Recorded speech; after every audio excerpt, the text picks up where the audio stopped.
Nous sommes en compagnie de Valentine Hainouz. Bonjour Valentine. Bonjour. Vous êtes stratégiste crédit chez Amundi, en bon français. On se penche avec vous sur ces marchés qui ont retrouvé le sourire depuis le début de la semaine, contre toute attente. On a une rentrée plutôt morose. Les gens étaient plutôt, enfin les gérants en tout cas qu'on a reçus sur le plateau de Téléfinance étaient plutôt attentistes, plutôt prudents. Et puis là, on a cette flambée des bourses européennes, un peu contre toute attente. Que se passe-t-il? C'est la baisse de l'aversion au risque? Alors, il y a eu les investisseurs, il y a eu un regain, ont renoué avec le risque ces derniers jours.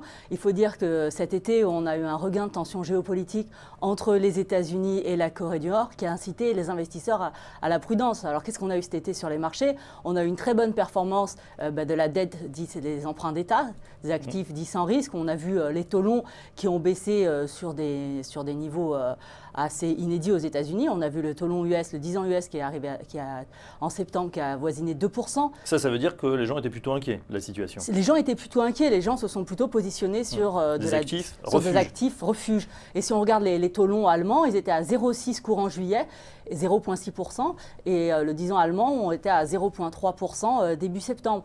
Et on a vu en parallèle des petites pertes, les investisseurs, je dirais plutôt, pas été inquiet, mais il y a plutôt une prise de profit en août sur les marchés des actions et aussi sur le marché du high yield, je dirais le marché du high yield surtout aux États-Unis. Donc, du coup, petites inquiétudes. Voilà, on était en risque off, comme on dit. Et là, de nouveau, on a de l'appétit pour le risque, c'est-à-dire on se remet sur les actions et on voit les flux qui reviennent, notamment sur les bourses européennes. Là, on a pris 2% depuis le début de la semaine. Mais les flux étaient déjà là, sur l'année 2016, on a vu les flux revenir sur les actions. Et si on regarde depuis le début de l'année, ces actifs qui ont sous-performé un petit peu au mois d'août, c'est les actifs qui ont le mieux performé depuis le début de l'année. On a plus 11% sur la S&P 500. Les indices high yield, on a des rendements de l'ordre de 6%. Parce qu'on a un environnement qui est quand même très très propice aux actifs risqués. Pourquoi ? Parce qu'on est aujourd'hui dans une croissance mondiale qui est solide.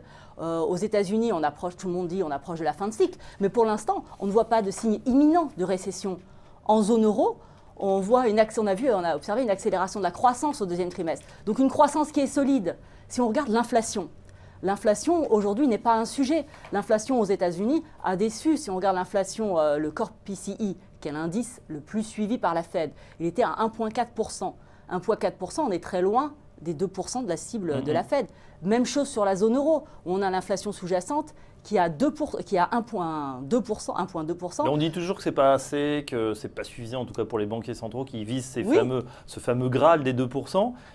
Donc ça veut dire que ça va quand même mieux qu'il y a quelques mois. Non, mais ça veut dire, le point très positif pour les investisseurs, ça veut dire que les banques centrales vont mettre du temps à normaliser leur politique monétaire. Elles ne vont pas avoir cette épée de Damoclès au-dessus de la tête où il y a l'inflation qui remonte. Nous devons normaliser très rapidement nos politiques monétaires, ce qui entraînerait un durcissement des conditions de financement et ce qui pénaliserait les actifs risqués. Donc on a une croissance solide, on a une politique monétaire qui va rester très accommodante.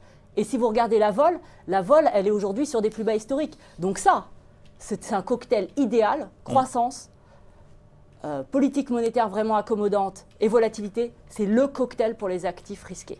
Et on s'en rend compte donc cette semaine, voilà, encore mieux. Où, bien sûr, on a eu une petite pause cet été, mais on se rend compte que cette semaine, on a des fondamentaux pour les actifs risqués, les actions, la dette émergente, le high yield, qui restent solides. Je dirais en termes de macro-politique monétaire, parce que si on regarde les valorisations, on est quand même sur des niveaux qui sont assez tendus et qui incitent les investisseurs à la prudence dès qu'il y a un petit peu de risque. On va y revenir. Autre chose dans l'actualité, surtout durant cet été, c'était la montée fulgurante de l'euro face au dollar. Là aussi, on s'est beaucoup inquiété, surtout du rythme de progression. Là, ça a l'air de stabiliser autour des 1,20. Est-ce que c'est soutenable? Est-ce que c'est bon pour notre économie européenne? Alors, cet euro, il a monté au mois d'août, mais si on prend un peu de recul, l'euro, il s'apprécie depuis, je dirais, le mois de mai. On est sur une appréciation, comme vous dites, fulgurante. C'est l'appréciation la plus rapide qu'on ait observée depuis la création de l'euro. Alors, il faut comprendre pourquoi est-ce que cet euro s'est apprécié. Alors, cet euro s'est apprécié tout d'abord parce qu'on a eu une amélioration de la croissance économique dans la zone euro. Au deuxième trimestre, comme je vous l'ai dit, c'était une croissance qui était largement supérieure à ce qui était attendu. Et replaçons-nous au début de l'année. Au début de l'année, en moyenne, les économistes attendaient une appréciation une croissance dans la zone euro de l'ordre de 1,4%. Aujourd'hui, si vous regardez les estimations des économistes, on est plus dans de l'ordre de 2%. La projection de la croissance de la BCE pour la zone euro pour cette année, on est à 2,2%. Donc on a vraiment, la croissance dans la zone euro a surpris à la hausse. À l'opposé aux États-Unis. Replaçons-nous en décembre dernier, après l'élection de Trump. Tous les investisseurs, la planète, les marchés étaient très très enthousiastes à la suite de cette élection et s'attendaient que l'élection de Trump, enfin pour eux l'élection de Trump c'était synonyme d'une accélération de la croissance aux États-Unis, qu'on allait avoir des plans, des dépenses en infrastructure, etc. Donc une très forte accélération de la croissance et certains stratégistes s'attendaient même, les taux longs aux États-Unis, ils s'attendaient à ce qu'ils soient proches de 3%. Ils sont où aujourd'hui ? Ouais, à 2%. On a eu des déconvenues, notamment à cause peut-être du président qui est inquiète, qui n'a pas su faire les réformes. Enfin après ça se discute. On mesure son immobilisme, est-ce que ça pourrait changer? Est-ce qu'il y a des scénarios qui disent que voilà, il pourrait quand même, peut-être en fin d'année, réussir enfin à faire passer ces réformes, vous y croyez? Même s'il arrive à les faire passer, les réformes qu'il va entreprendre ne seront pas de l'ampleur de celles qu'on attendait au début de l'année. Donc on est vraiment on a eu un changement dans les anticipations sur les États-Unis. Et ça s'est traduit par une appréciation de l'euro. L'appréciation de l'euro, elle est en moyenne par rapport à un panier de devises, on est de l'ordre de 7% et de 14% par rapport au dollar. C'est vraiment.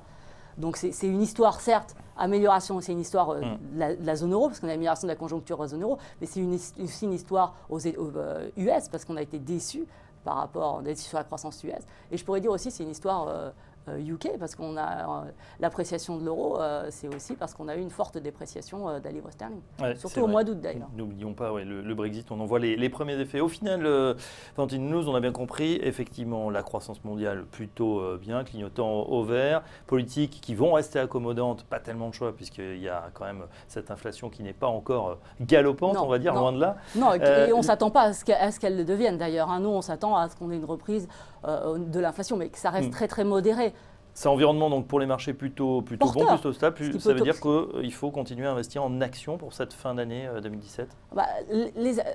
Cet environnement est très porteur pour les marchés. Après, les valorisations aujourd'hui sont très tendues. Donc nous, ce qui nous amène à avoir une approche assez sélective. Donc nous, aujourd'hui, on préfère être sur les marchés des actions par rapport à être au crédit et on préfère être sur le crédit par rapport aux emprunts d'État. Et sur le marché des actions, notre classe d'actifs favorite, ce sont les actions de la zone euro, qui offrent aujourd'hui une valorisation assez intéressante. Ouais, zone euro, et puis on a vu aussi du coup les émergents qui profitent de cette situation. Les émergents aussi. Et sur le high yield, nous restons quand même relativement très prudents, surtout sur le high yield, sur les émetteurs les moins bien notés, je dirais les émetteurs single B et triple C sur le high yield. Parce qu'ils ont aujourd'hui des fondamentaux qui sont quand même un petit peu risqués aujourd'hui, un niveau d'endettement assez élevé, etc. Max, marché action Europe en particulier à privilégier. Est-ce que si on fait un zoom sur l'Europe, il y a, est-ce que c'est la France, est-ce que c'est l'Allemagne, est-ce qu'il y a des zones à privilégier ou à éviter? On voit que par exemple, un des pays les plus porteurs cette année, c'est l'Espagne. Alors nous, on aurait plutôt une approche plus globale zone euro. On préférerait pour toute la zone euro. Sur la zone euro. Bon, voilà pour cette allocation. En tout cas, message plutôt de confiance, cher Mundi, on l'a compris pour l'instant. On reste confiant, mais on a une approche de la sélectivité. Sélectif et une approche de risque modéré. À cause juste des valorisations, parce que, comme je vous ai expliqué, l'environnement reste très très porteur aujourd'hui. Merci pour ce focus, Valentine Lénouz, stratégiste crédit chez Amundi, avec nous ce matin sur TV Finance. Dans un instant, à la suite du programme.